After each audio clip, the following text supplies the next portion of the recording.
नमस्कार। देखिए, आज चर्चा का विषय है सिक्स्थ हाउस को देखते हैं, डिजीज़ को लेके। व्याधि बोलें, बीमारी बोलें, डिजीज़ बोलें, अस्वस्थता बोलें, और सिक्स्थ हाउस से कैसे आप निकालते हैं कि आपको जीवन में क्या सावधानी बरतनी है कि कालांतर में आपको जिस व्याधि के होने की संभावनाएं हैं उससे आप बच सकें। तो मैंने यहाँ लिखा हुआ है, देखिए, वो व्याधि, स्वास्थ्य, आपका डिजीज़ और कुंडली में लग्न के अनुसार। पार्ट थर्ड है, पार्ट टू और पार्ट वन में मैंने बताया है पार्ट वन में कि कैसे रिलीजन, धर्म या शास्त्र क्या कहते हैं। पार्ट टू में उसमें डीप में गया हूँ, आपने देखा होगा उसे। और अब हम बात करते हैं आपके कि इसका जिस्ट क्या है, निचोड़ क्या है इस पूरी कहानी का वर्तमान परिप्रेक्ष्य में। क्योंकि शास्त्र तो कब लिखे गए थे, बहुत पहले, सदियों सदियों पहले, क्या कह लीजिए दशकों पहले, और सदियों पहले की बात है ये। तो वो चीज़ आज के हिसाब से मैच करना, ये थोड़ा मैंने इसमें कोशिश की है आप लोगों के लिए कि कैसे आप बताएंगे कि आपके स्वास्थ्य में या संतान के स्वास्थ्य में या स्पाउस के स्वास्थ्य में या घर में माँ बाप या औलाद के स्वास्थ्य में क्या दिक्कतें संभावित हैं, वो प्रिकॉशन आप लें।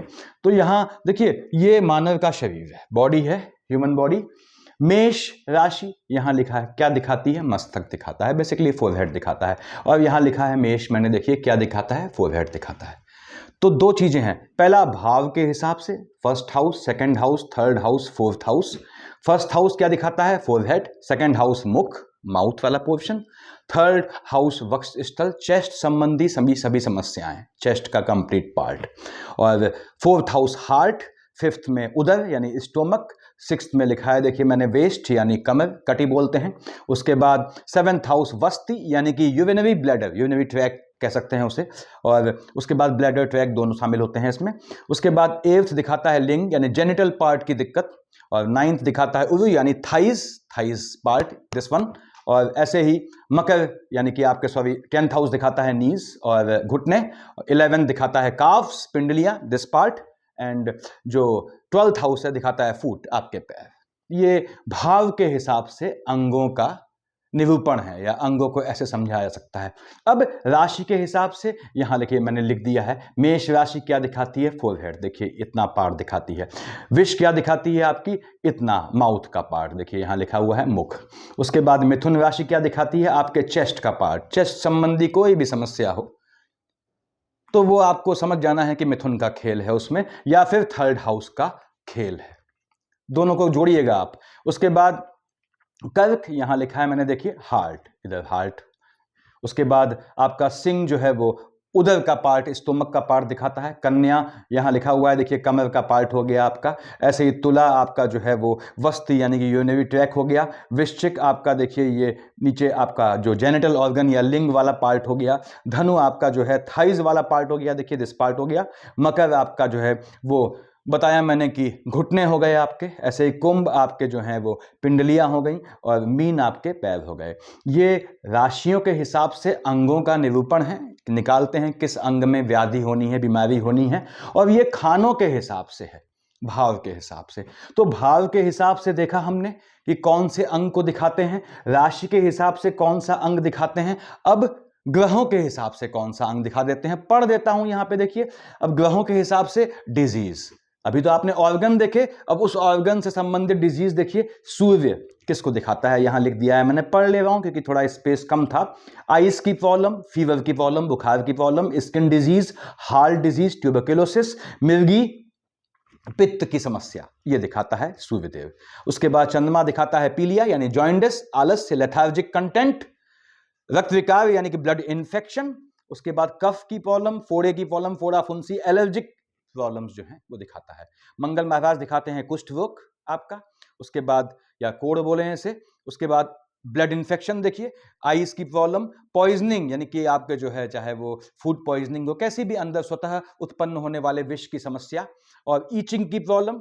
उसके बाद अंग की विकृति, बॉडी में जो है वो जो अंग जो है विकृत होते हैं, तो वो भी समस्या जो है बेसिकली आपके मंगल महाराज दिखाते हैं, यानी डिस्टॉर्शन टाइप का। राहु देव दिखाते हैं कुष्ठ रोग, मैंने बताया। कोड़ आपका हृदय, हार्ट की डिजीज, मस्तक की, राहु मतलब बताया है मैंने आप लोगों की, जो है राहु की महादशा में यदि जातक जाता है तो वो अनकॉन्शियस होकर जाता है, मस्तक की समस्या आती है।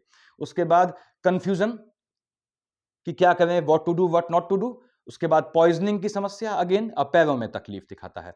बृहस्पति दिखाता है स्टोमक की प्रॉब्लम, लिवर की प्रॉब्लम, कान की प्रॉब्लम, कान लिखा है देखिए, डिप्रेशन से बचना होता है बृहस्पति में। उसके बाद आंत की प्रॉब्लम, आंत छोटी आंत बड़ी आंत।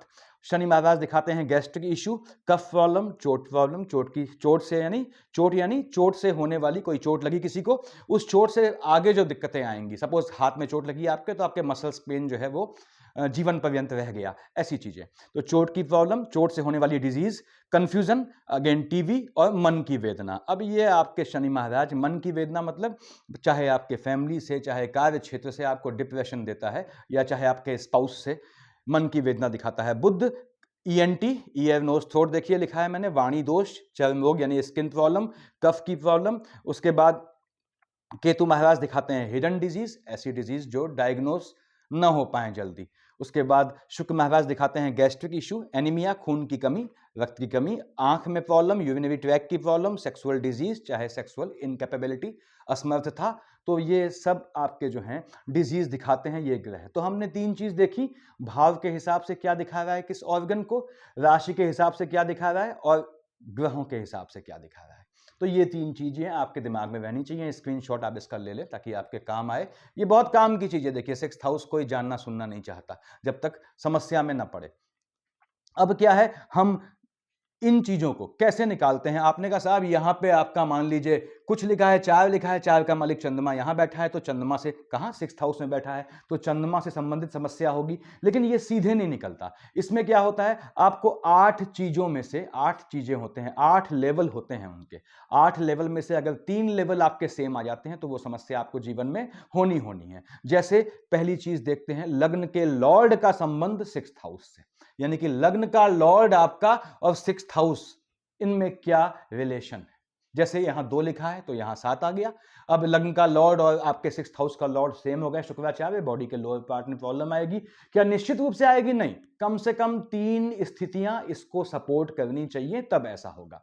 तो पहली चीज देखते हैं, इसको समझ लें कि लग्न के लॉर्ड का और 6th हाउस का संबंध। दूसरी चीज, 6th हाउस में देखिए क्या आपका जो है वो भाव जो है, 6th भाव है, वहां पे उसका मालिक कौन है, कौन वहां पे जो है उसका मालिक बनता है। ऐसे ही देखते हैं 6th हाउस में, जैसे राशि का स्वामी बताया मैंने, तो कौन सा ग्रह बैठा है। उसके बाद देखते हैं 6th हाउस में क्या ग्रहों की युति हो रही है, या ग्रहों की युति 6th हाउस को देखती है, यानी 6th हाउस को कौन से ग्रह देख रहे हैं, ठीक सामने से या कहीं से भी। जैसे बृहस्पति महाराज, आपने कहा साहब ये 5, 7, 9 से देखते हैं, तो क्या देख रहे हैं 6th हाउस को? शनि महाराज 3, 7, 10 से देखते हैं, तो क्या देख रहे हैं 6th हाउस को? ऐसे ही युति कि चंद्रमा केतु यहां बैठा है, यहां बैठा है। देखिए उदाहरण समझा रहा हूं आपको कि यदि आपके यहां पे 6th हाउस में या 12th हाउस में आपने कहा मंगल बुध की युति है, तो स्किन प्रॉब्लम से बचना है आपको। लेकिन ये चीज 3 जगहों से सपोर्ट होनी चाहिए कम से कम। चंद्रमा केतु यहां बैठा है 6th में या 12th में बैठा है, तो आपकी डिजीज डायग्नोज नहीं हो पाती। देखिए डॉक्टर के पास चक्कर लगाते फिरते हैं आप, चीजें डायग्नोज नहीं हो पाती। तो अगली चीज क्या थी, 6th हाउस में ग्रहों की युति, या ग्रहों की युति या कौन सा ग्रह देखता है उसे। अगला पॉइंट देखते हैं हम, मार्केश का 6th हाउस से संबंध। आपका जो मार्केश है, आप जानते हैं 2nd और 7th हाउस का लॉर्ड मेजर मार्केश होते हैं। उसके बाद आपके अष्टम का लॉर्ड मार्केश होता है, 11th का लॉर्ड मार्केश होता है, 12th हाउस का लॉर्ड कंडीशनल मार्केश है, 3rd हाउस का लॉर्ड कंडीशनल मार्केश है, 6th हाउस का लॉर्ड भी कंडीशनल मार्केश है। मार्केश बताया है मैंने आप लोगों को, तो वहां से देखिएगा। तो मार्केश का 6th हाउस से संबंध क्या है। उसके बाद देखते हैं लग्न में कौन सा ग्रह विराजमान है, कौन सा ग्रह बैठा है। फिर लग्न में राशि, लग्नस्थ राशि क्या है, और फिर 8th हाउस को देखते हैं। तो ये 8 चीजों में से फल निकालने पे यदि 3 में आपको समान डिजीज मिल रही है, तो समझ लीजिए आपको वो डिजीज होनी है। कैसे इसको देखेंगे देखिए, और इसमें इसके फायदे क्या हैं इस चीज के, कि आपने कहा साहब यदि आपको दिखता है कि किडनी में प्रॉब्लम है, यदि आपको दिखता है कम से कम 3 जगहों से आता है कि किडनी के पार्ट में आपको दिक्कत होगी, तो यानी आपको एक्सेसिव मेडिसिन से परहेज करना है, ये ध्यान रखें। पानी साफ पीना है, इन चीजों से आपको बचना है। यदि आपने कहा कि आपको कम से कम 3 चीजों से हार्ट की प्रॉब्लम दिखती है भविष्य में, तो स्मोकिंग से परहेज करना है आपने। ओवर एक्साइज से, एक्सेसिव एक्साइज से परहेज करना है, अटैक के चांसेस बढ़ते हैं ये। उसके बाद ऑयली आइटम से परहेज करना है आपको, मांस मच्छी से परहेज करना है। मीट खाना वैसे भी जो है, ये कंफ्यूजन होता है आप लोगों के बीच कि काफी लोग कहते हैं कि मीट, हमने जानवर को काटा नहीं तो दोष हमें नहीं लगेगा ना। जिसने भक्षण किया दोष उसे लगता है, क्योंकि जिसने जो मछली बेचता है या मांस बेचता है, जो भी मिलता है मीट दुकानों में, तो वो तो उसका प्रोफेशन है, प्रोफेशन में गुनाह माफ होता है। देखिए, ये ध्यान रखिएगा, उसको एक व्यक्ति दोष नहीं लगता, दोष उसको लगता है जिसके कारण उसने काटा।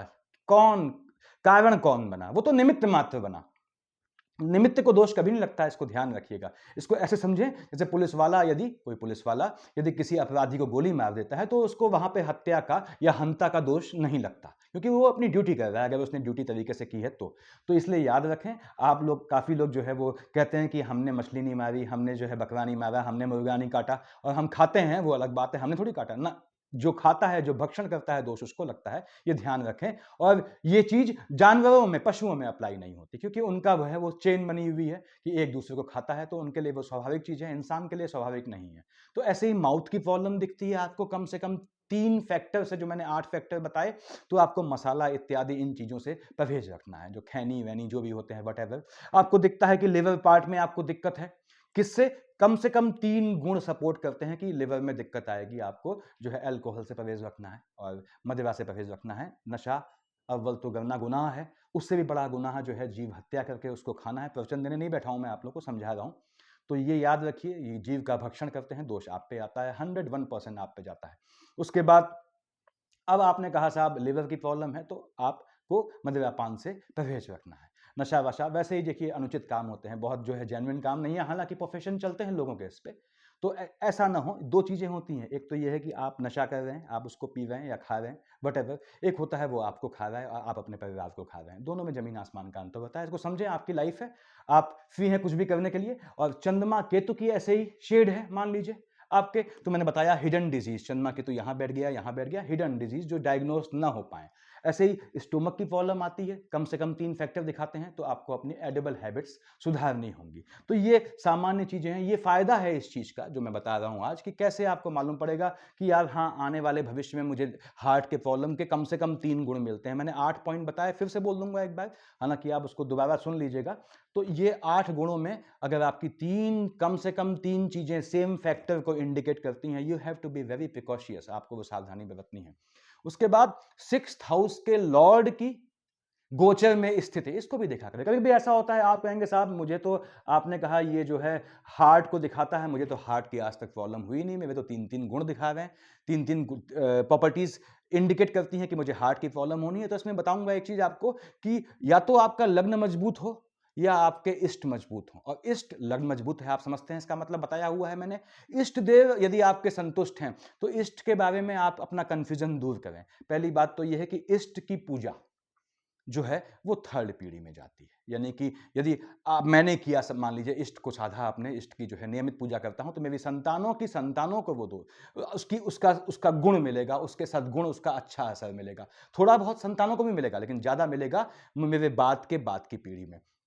तो यदि इष्ट देव की कृपा है आप पे, तो यानी आपके दादा की साइड से जो है जनरेशन ने इष्ट देव की पूजा की है, ये समझ लें, नियमित रूप से साधा है, उसमें आपका कोई योगदान नहीं है, आप सिर्फ भाग्य का खा रहे हैं। तो राहु देव मैंने बताया अनकॉन्शियसनेस दिखाता है, मंगल शनि घात दिखाता है, युति अगर देख रहा है आपके 6th हाउस को या बैठा है यहाँ पे। ऐसे ही बुध मंगल स्किन प्रॉब्लम दिखाता है। और इन सबका इलाज क्या है? एक ही चीज इन सबका इलाज है, आप देवी कवच पढ़ते होंगे, भगवती के उसमें देवी कवच पढ़ते होंगे, तो एक लाइन आती है, कपोलो कालिका रक्षेत कर्ण मूले तो शांकरी, तो देवी कवच पढ़िएगा, उसमें जिस जिस ऑर्गन का नाम आता है, जैसे कपोलो कालिका रक्षेत कर्ण मूले तो शांकरी, देखिए ठीक, नासिकाया आया, नाक को छुआ, इधर का आया, इस पार्ट को छुआ आपने, जहां का स्टोमक का आया उधर को छुआ, देखिए।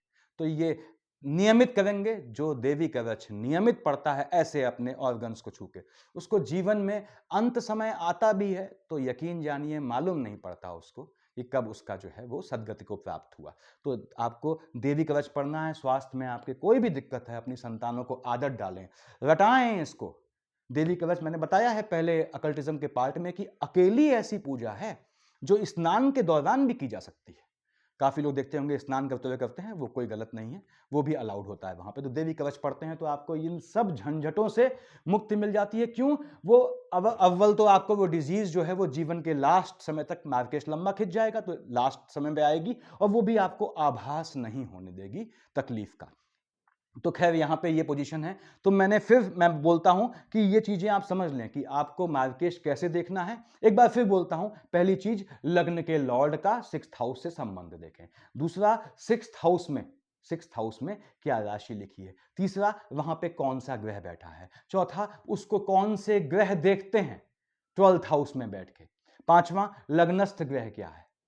आपने कहा छठा मार्केश का 6th हाउस से संबंध क्या है। अगला आपने कहा कि लग्नस्थ राशि क्या है। अगला देखा आपने 8th हाउस क्या कहता है। अगर इन 8 चीजों से 3 चीजें आपको सेम मिल जाती हैं, यानी आपको वो समस्या होनी है। तो ये आपको ध्यान रखना है अपना। इसमें अब मैं एक उदाहरण समझाता हूं आपको। देखिए, सपोज आपने कहा कि साहब यहां आपका 10 लिखा है, ठीक है। आपने कहा साहब, मैंने फिर कैप्रिकॉन का एग्जाम्पल ले लिया। इसका रीजन है, कैप्रिकॉन में हमेशा कहता हूं कि थोड़े से दशाओं के हेर फेर से, यानी दशा किसी की, कोई सूर्य में पैदा हुआ, कोई चंद्रमा में, कोई मंगल में, कोई बृहस्पति में, कोई शनि में, कोई बुध में, कोई केतु में, कोई शुक्र में, दशाओं के थोड़े से हेर फेर से कैप्रिकॉन जो है अर्श से फर्श पे और फर्श से अर्श पे पहुंच जाता है। तो इसलिए इनका एग्जाम्पल लेता हूं। वर्सेटाइल है ये, सार्वभौमिक जो है लग्न है। और अब यहां पे 10 का मालिक शनि, आपने कहा क्या होता है, मालिक शनि है। आपने शनि साहब यहां लिख दिया। मान लीजिए शनि महाराज यहां बैठे हैं, ठीक है साहब। आपने कहा साहब यहां पे अब 10 11 12 1 2 3, यहां देखिए 2 लिखा होगा, यहां 3 लिखा होगा। उदाहरण दे रहा हूं मैं आपको, एक उदाहरण समझा रहा हूं, अदरवाइज ये लंबा खिंच जाएगा। इसको अपने आप ट्राई करें। अब यहां आपने कहा साहब मान लीजिए आपका शुक्र बैठा है। मान लीजिए मैंने अपनी किताब में समझाया भी उदाहरण, देखिएगा उसको। ये बृहस्पति यहां बैठे हैं, ठीक है। देखिए कैसे मिलाते हैं। पहली चीज, बृहस्पति महाराज देख रहे हैं 6th हाउस को, ठीक। किसकी समस्या आएगी, लेथार्जिक कंटेंट की, आलस्य से बचना है। चाहे बृहस्पति यहां बैठा हो चाहे यहां बैठा हो, आलस्य जनित बीमारियां होंगी। अब बृहस्पति में आप गए, आपने कहा साहब ये हमने लिखा है स्टोमक का इशू होगा, लीवर का इशू होगा, या कान का, या डिप्रेशन का, या आंत का। अब ये चीज क्या, आपने कहा साहब हमें तो जो है कान की प्रॉब्लम है नहीं। तो मेरे भाइयों कम से कम 3 कंडीशन मिलने दीजिए, मैंने पहले ही बोल दिया। तो बृहस्पति इस केस में क्या देगा आपको, स्टोमक, लिवर, कान की, डिप्रेशन की, आंत की प्रॉब्लम देगा। अब आपने कहा साहब यहां क्या बैठा है, शुक्र बैठा है। देखिए अब शुक्र आपने कहा साहब वो क्या देता है, यहां लिखा है गैस्ट्रिक इशू, एनीमिया, आई, यूरिनरी ट्रैक की प्रॉब्लम, सेक्सुअल प्रॉब्लम यानी सेक्सुअल इनकैपेबिलिटी या डिजीज ये देता है। तो देखिए गैस्ट्रिक इशू 2 जगह से कॉमन आ गया। I hope you are getting me. ये आपने देखा। उसके बाद आपने कहा यहां लिखा क्या है, 3 का मालिक क्या हो गया। देखिए 3 लिखा है यहां पे, किसके लिए, कैप्रिकॉन एसेंडेंट के लिए। 3 का मालिक बुध हो गया। आपने बुध निकाला साहब, बुध क्या कहता है, यहां लिखा है देखिए आपका कान, नाक, गला, ईएनटी, वाणी दोष, स्किन की प्रॉब्लम और कफ की प्रॉब्लम, ये आपके बनते हैं। अब आपको मैच करना है कितने में। और देखिए लग्न का लॉर्ड क्या है, शनि महाराज है। अब शनि के लिए देखा आपने कि साहब शनि क्या देता है, ये गैस्ट्रिक, कफ, चोट से होने वाली जो इफेक्ट है जीवन में, कंफ्यूजन, टीबी या मन की वेदना, ठीक। उसके बाद आपने देखा कि आपके जो है वो अष्टम का लॉर्ड कौन सा है, 3 4 5 लिखा है। 5 का मालिक सूर्य, पहली बात। और भाव कौन सा है, भाव को भी देखेंगे, मैंने बताया भाव भी देखना है। तो सूर्य आपने यहां लिखा हुआ है, देखिए आईज की प्रॉब्लम, फीवर की प्रॉब्लम, स्किन की, हृदय की, टीवी की, मिर्गी की, पित्त की। तो अब आपको ये सब देख के जोड़ना है कि जिसमें 3 जो 3 जगह से मिल गया वो समस्या आपको होनी ही होनी है, चाहे आप कुछ कर लें। और 0.01% में यदि वो समस्या आपको नहीं होती है तो आप अपने इष्ट भगवान के, इष्ट देव के चरण छुएं, अपने पितरों को सलाम करें, क्योंकि वो आपके पिताजी नहीं, आपके पिताजी के पिताजी की साइड ने अच्छे कर्म किए, इष्ट की उपासना की कि आप इस झंझट से निकल गए। आप आज करते हैं, इष्ट देव को संभालते हैं, लेकिन जानिए आपकी संतानों की संतानें बहुत राइज करेंगी। ये भावी पीढ़ियों के लिए होता है। देखिए उसके बाद अब यहां पे इस तरह से देखा जाता है। तो सारे चीजें आप देखें, उस लग्न का लॉर्ड छोड़िए, अब ये कौन सा है, 6th हाउस है। 6th हाउस में क्या है, वेस्ट वाला पार्ट है। अब वेस्ट यानी कमर वाले पार्ट में देखना है, कमर से संबंधित बीमारियां जो होंगी, कमर या उससे अपर पार्ट पे, लोअर पार्ट बोलते हैं, तो वो प्रॉब्लम शूट करती है। ऐसे आप निकालते हैं कि आपको बेसिकली कौन सी डिजीज होनी है। मैंने पार्ट लिख दिया है, देखिए कौन सा पार्ट यहां होता है। और आप अपनी कुंडली में ट्राई कीजिएगा तो बड़ा आसान लगेगा आपको। थोड़ा आपको आधे घंटे की, 10 मिनट 20 मिनट की मेहनत लगेगी। 8वां पॉइंट मैंने बता दिया आपको। उन 8 पॉइंट के हिसाब से जो भी आपका जो है कॉमन आ रहा है, वो चीज़ निश्चित रूप से आपको जो है वो समस्या देगी जीवन में।